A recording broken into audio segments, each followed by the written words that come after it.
మాజీ మంత్రి తలసాని శ్రీనివాస్ యాదవ్ కీలక వ్యాఖ్యలు చేశారు. బీఆర్ఎస్ అధినేత కేసీఆర్ ఆనవాళ్లను తొలగించే ధైర్యం ప్రస్తుత ముఖ్యమంత్రికి ఉందా అంటూ ప్రశ్నించారు. అంబరపేట నియోజకవర్గ సమావేశంలో పాల్గొన్న తలసాని రేవంత్ సర్కార్పై తీవ్ర విమర్శలు చేశారు.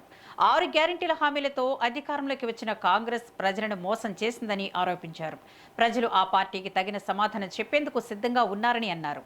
తెలంగాణ రాష్ట్ర సాధనలో కేసీఆర్ కీలక పాత్ర పోషించారని గుర్తు చేశారు. 10 ఏళ్ల పాలనలో రాష్ట్రాన్ని అభివృద్ధి పరంగా దేశంలో అగ్రస్థానంలో నిలిపారని కొనియాడారు.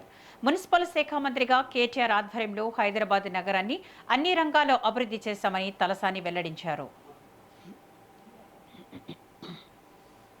आप लोग भी कैसा है बोले तो पार्लियामेंट इलेक्शन आते ही हमारे दिल्ली से पत्ता रिलीज करे, वो मोटे को वोट डालो बोले तो सब मोटे को वोट डाले, फिर हम काम करे सो हमारे किधर जाना बोलो आप लोग।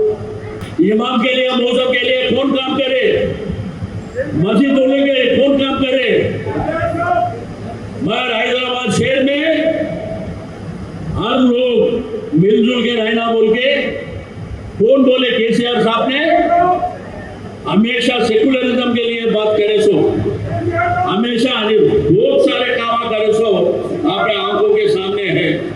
मगर आप लोग क्या कर रहे, इलेक्शन आते ही उन्होंने बोला, इन्होंने बोला, दिल्ली से बोला, वहां से, फिर वो लोग आके गाना लगाते अपने को। अरे अभी से वो बोलो, अपने गली में, अपने मोहल्ले में, अपने बस्ती में कौन काम करे उनको जिताओ।